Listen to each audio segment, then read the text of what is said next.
ഇരിക്കൂർ കുഞ്ഞാമിന കൊലക്കേസിൽ പ്രതികൾ 10 വർഷത്തിന് ശേഷം പിടിയിലായത് പർവീൻ ബാനു, സക്കീന ഫാത്തിമ എന്നിവർ മധ്യപ്രദേശിലെ ഉജ്ജയിനിയിൽ നിന്നാണ്. പ്രതികളെ പിടികൂടിയത് 2016 ഏപ്രിൽ 30-നായിരുന്നു. കേസിനാസ്പദമായ സംഭവം. വിവരങ്ങളുമായി നിഖിൽ അളവൂരാണ് ചേരുന്നത്. നിഖിൽ, 10 വർഷത്തിന് ശേഷം പ്രതികളെ പിടികൂടിയിരിക്കുകയാണ്. ഈ ഒരു സംഭവം നടന്നപ്പോൾ അത് വലിയ തരത്തിൽ പ്രമാദമായ ഒരു കേസായിരുന്നു, വിവാദമായ കേസായിരുന്നു. ഇപ്പോൾ എങ്ങനെയാണ് പ്രതികളെ പിടികൂടിയിരിക്കുന്നത്? എവിടെ നിന്നുമാണ് ഇവരെ പോലീസ് പിടികൂടിയിരിക്കുന്നത്? SP ബാലകൃഷ്ണൻ നായരുടെ നേതൃത്വത്തിലുള്ള സംഘം നടത്തിയ അന്വേഷണത്തിലാണ് ഇപ്പോൾ 2 പ്രതികളും മധ്യപ്രദേശിലെ ഉജ്ജയിനിൽ നിന്ന് പിടിയിലായിരിക്കുന്നത്. കഴിഞ്ഞ 10 വർഷമായി വിവിധ സംസ്ഥാനങ്ങളിലും കേരളത്തിലെ ചില സ്ഥലങ്ങളിലുമൊക്കെയായി മാറി മാറി താമസിച്ചു വരികയായിരുന്നു ഈ പ്രതികൾ എന്നതാണ് പോലീസ് പറയുന്നത്. ഈ സംഭവം ഈ പറഞ്ഞതുപോലെ വലിയ രീതിയിൽ കോളിളക്കം സൃഷ്ടിച്ച ഒരു കേസായിരുന്നു. 2016-ലാണ് ഈ സംഭവം നടക്കുന്നത്.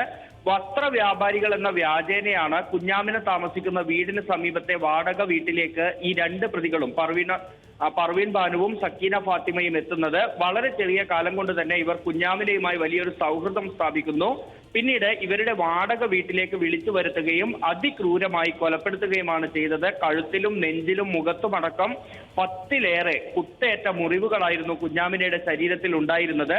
കുഞ്ഞാമിന മരിച്ചു എന്നുറപ്പിച്ചതിന് ശേഷം കുഞ്ഞാമിനയുടെ ശരീരത്തിലുണ്ടായിരുന്ന 2.5 പവന്റെ സ്വർണമാല, ഒപ്പം തന്നെ വള, പണം ഇവയെല്ലാം കവർന്ന് ഈ പ്രതികൾ ഇവിടെ നിന്ന് മുങ്ങുകയായിരുന്നു. പിന്നീട് ഈ പറഞ്ഞതുപോലെ പല സ്ഥലങ്ങളിലേക്ക് ഇവർ താമസം മാറുകയും ചെയ്തു.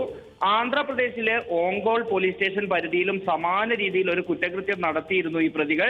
അവിടെ പോലീസ് പിടിയിലായെങ്കിലും പിന്നീട് ജാമ്യത്തിൽ ഇറങ്ങിയാണ് ഇവർ കേരളത്തിലേക്ക് വരികയും കുഞ്ഞാമിനയെ കൊലപ്പെടുത്തുകയും ചെയ്യുന്നത്.